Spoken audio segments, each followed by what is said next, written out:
that would forever encourage you. And it took me a while to work with something, but I finally arrived at this. If you look in the book of Isaiah, chapter 64, it says here in verse 6, Isaiah 64, and we are all like the unclean thing, and all our unrighteousness are as filthy rags. And we all do fade as a leaf, and our iniquities, like the wind, have taken us away. But look at verse 8. And now, O Lord, thou art our potter. Everyone say potter. We are the clay, and thou art our potter, and we all are the work of thy hand. I want to entitle this today, The Earthen Vessel. I graduated from Bible college in 1967. In 1968, I was invited to go on a tour to Israel. I didn't have the money to do it because I had worked my way through Bible school. But I knew if I could go to Israel, to the Holy Land, it would be the crowning touch on my Bible school education. So I borrowed the money and I went. It changed my life forever. I now have had the honor and privilege of having been there 23 times. And I speak enough Hebrew that I can get around in the country when I'm there. If you go to Israel, the Bible becomes a whole new book to you, because you can see the places that the scriptures explain or refer to. And it's like going back in antiquity, because there are groups of people there that live as they did in biblical times. So I had a wonderful experience. However, at that time, we had a missionary in Bethlehem. Her name was Sister Hogg. She came from Canada, as I recall. And there were people on the tour, one of the leaders knew her. And so when we were in Jerusalem, staying there at the hotel, she was invited to come from Bethlehem to Jerusalem and just talk to us as a missionary there in the country. And it was just amazing to listen to her. Now, I've bought some nice things in Israel as treasures from the country, mementos, etc. But Sister Hogg brought with her in the trunk of that car a whole box of little clay vessels about this tall.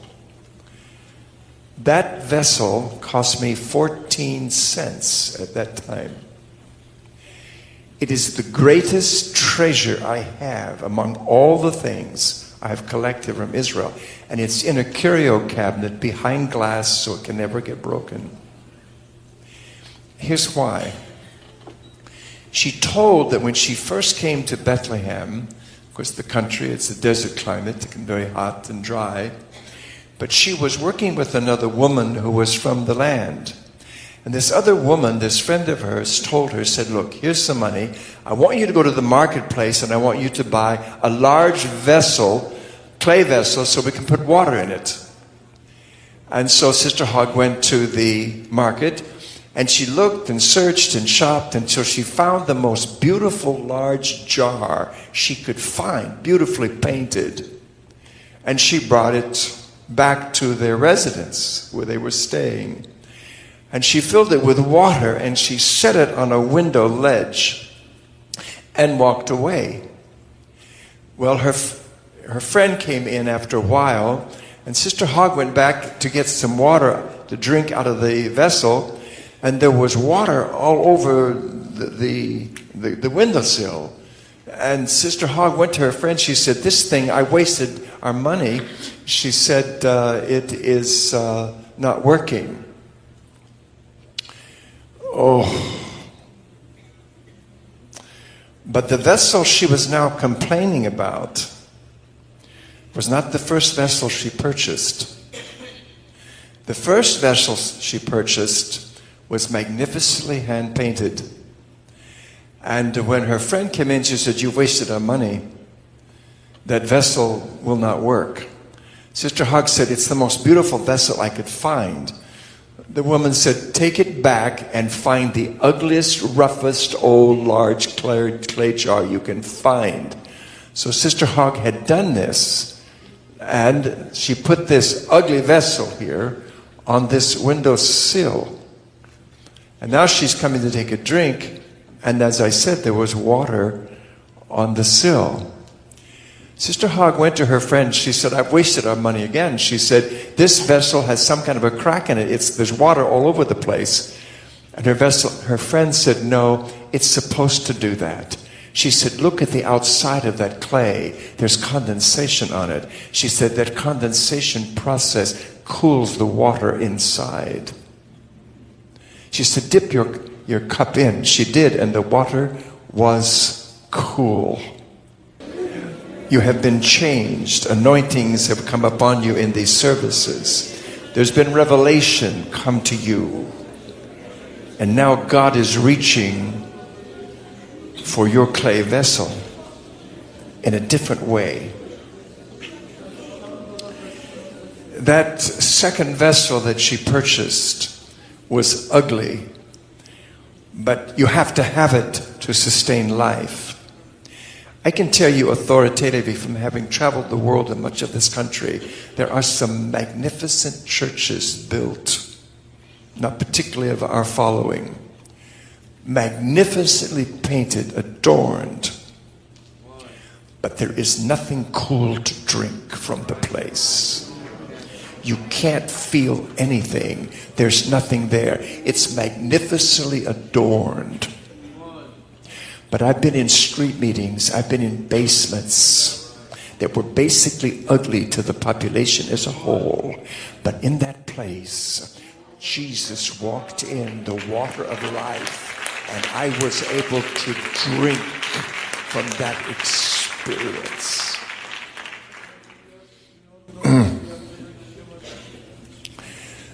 You can have a magnificent building, but you may not have a church.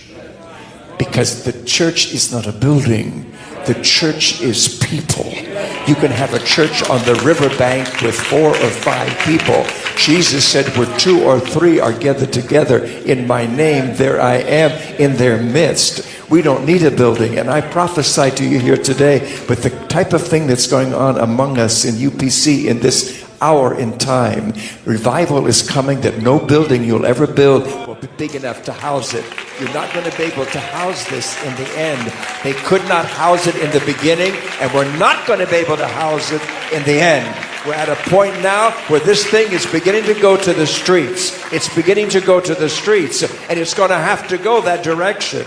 In the beginning, there were 50,000 believers in Jerusalem. There were 50,000 believers in Antioch. There was not a building big enough to house that kind of a crowd, and the public would come to jeer, to laugh, and to scoff at them. But when they got too near to the fire, the warmth of the presence of God came upon them, because there were miracles in the streets. Those miracles that you read about in the book of Acts, that stuff happened on the very streets, and the people could not deny it, and they would come and be converted. If this whole area here, who had been in the service last night, in other services here, and felt what we felt and knew what was really here, this place would not be, you wouldn't be able to get in here today, because they would crawl, they would do whatever was necessary to get here, because people, there is nothing like this. There is nothing like this any place in the old world. I don't have a religion, I have an experience. I have a relationship.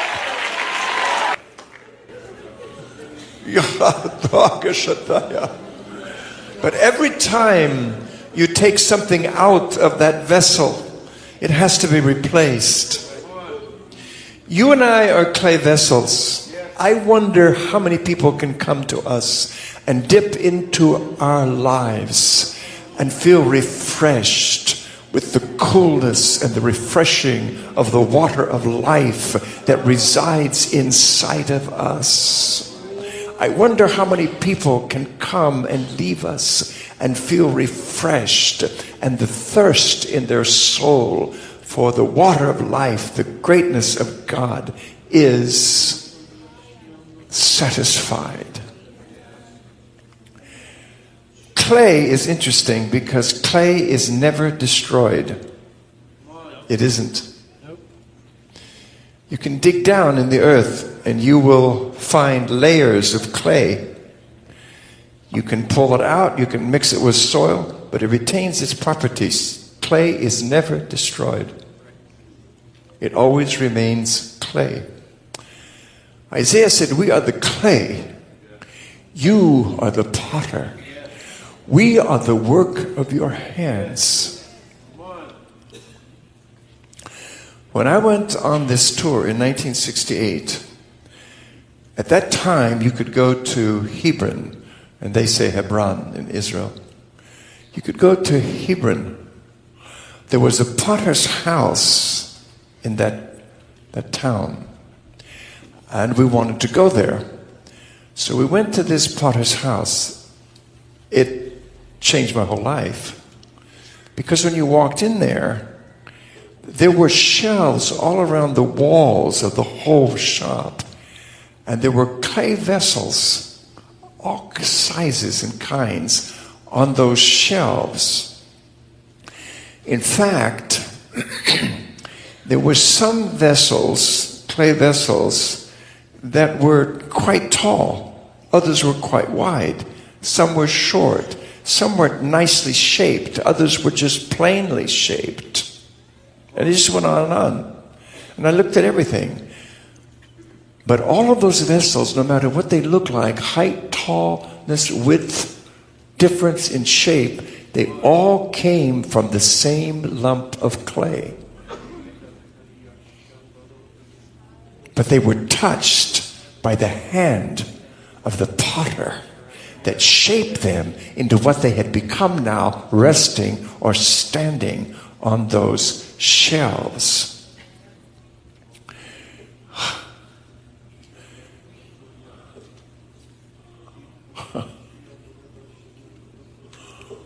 We're just a lump of clay, is what we are.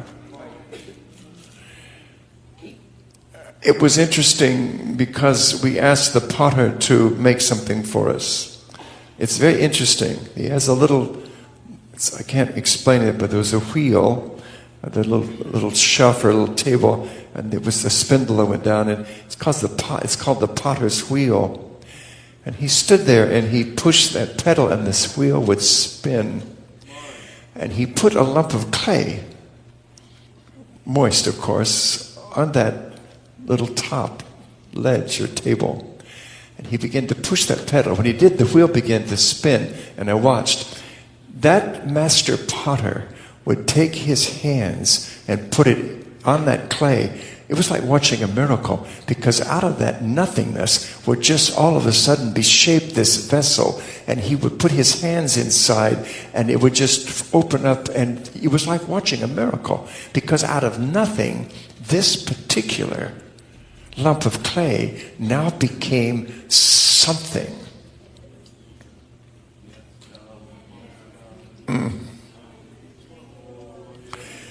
The interesting thing about those clay vessels, if a vessel is dropped and broken, the natural inclination is to take the pieces and throw it out into the potter's field. But a real potter knows not to throw the pieces out. Pick up the pieces. The vessel knows to pick up the pieces. The human being knows to pick up the pieces and take them back to the potter. And the potter with a mallet or hammer will break those pieces, break them into smaller pieces, and grind it back into powder. And then with hands that know how, he'll mix it with water and put it back on the potter's wheel, and he'll begin to spin that, and the hand of the potter will reshape that vessel even though it was broken. I don't care what you've done, how broken your vessel has become. Don't throw the pieces away. Pick up the pieces, small and great. Carry them back to the master potter. He may break you, he may grind you, but they have discovered that when you back on that wheel as a natural piece of clay, sometimes the second vessel, because of its height, the thickness of the wall, will hold more water than it did the first time. The second vessel many times will hold more water than the first vessel held. So don't throw the way. Take it back to the master potter. There's no telling what could happen out of your second, shall we say, evolvement. And I close with this. This is not a lengthy message, but I want to help you with something because it helped me. The potter, for us, of course, is Jesus, and we're just a lump of clay. What I'm about to tell you is a true story. There was a very wealthy man that went to the Holy Land and toured the whole land.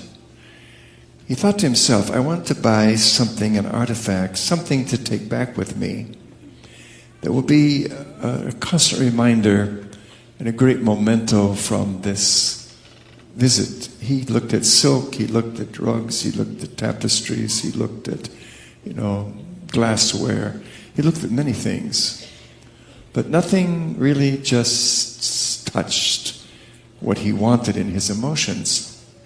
So he thought, the best thing I could do would be get a clay vessel. What would be more biblical than a clay vessel made here in the Holy Land? So he went to the potter's house and he walked in. And as I said, he saw all these shelves around with all these different shaped vessels. And he walked around looking for the vessel that he really wanted to purchase. And he didn't see the thing that just struck his fancy. But as he got to the back of the shop, and of course there were shelves all the way to the ceiling, but there was a top shelf there. In the middle of that top shelf, there was a clay vessel that had sort of like dark rings around it in the clay. And so the wealthy man said to the potter who was watching him, he said, "Sir, I found what I want." He said, "I want to purchase that vessel there in the middle on that top shelf." And the potter said, "I'm sorry, sir, but that vessel is not for sale." The wealthy man said, "You don't understand. I'll pay you any amount of money you want, but I want that vessel." The potter said, "Sir, I'm sorry, but that vessel is not for sale." And the wealthy man said again, said, "You don't understand. I can pay you any amount of money you want. I want that vessel."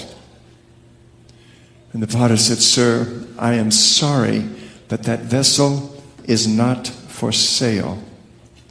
And the wealthy man said, "Why?"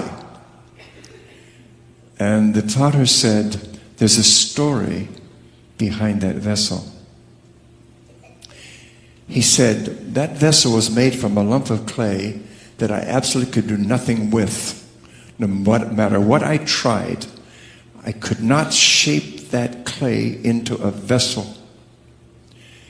He said, "So one day in anger, I just took the whole lump of clay and threw it in the corner and forgot about it." He said, "Time came and went." He said, "But one day I walked at my shop and I looked down at that lump of clay and said, for some reason I felt sorry for it." He said, "So I picked it up and I broke it around and said I put it, mixed water with it, I put it back on the potter's wheel." And he said, "I began to spin it." He said, "I reached forth my hand and began to shape it." He said, "It began to shape." He said, "I put my fingers down inside to help it to rise and to be hollow inside." He said, "When I did, unknown to me, there were little sharp pieces of clay in there." And he said, as the clay was spinning and the vessel was rising, he said, those little sharp pieces of hard clay cut my hands and blood began to flow out of my hand. He said, and for the first time, he said, there was something in my blood that caused that clay to shape in the right form that I wanted. He said, those dark rings are my blood. He said, that vessel is not for sale. The devil is the accuser of the brethren. He goes before his throne and accuses us every day. And in essence, the devil is saying, I want to buy them. I want to buy them. I want to purchase them. But Jesus answers and says, no, that vessel is not for sale. That vessel is not for sale.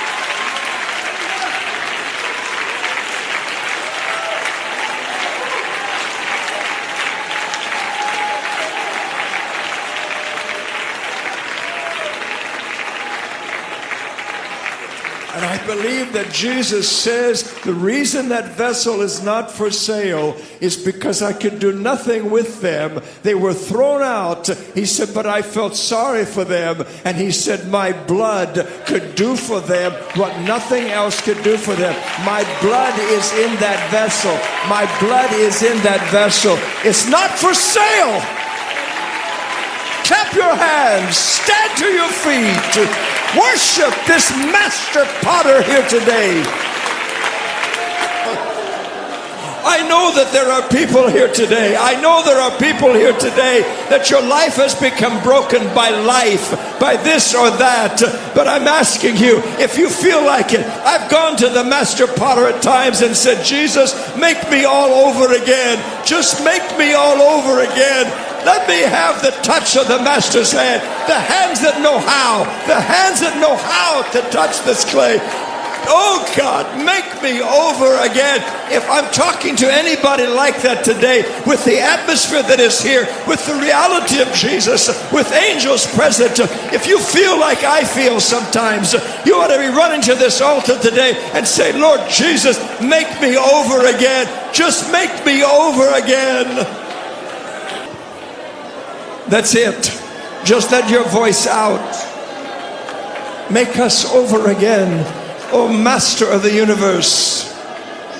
But I can hear the potter's wheel spinning. The potter's wheel is spinning in this place today.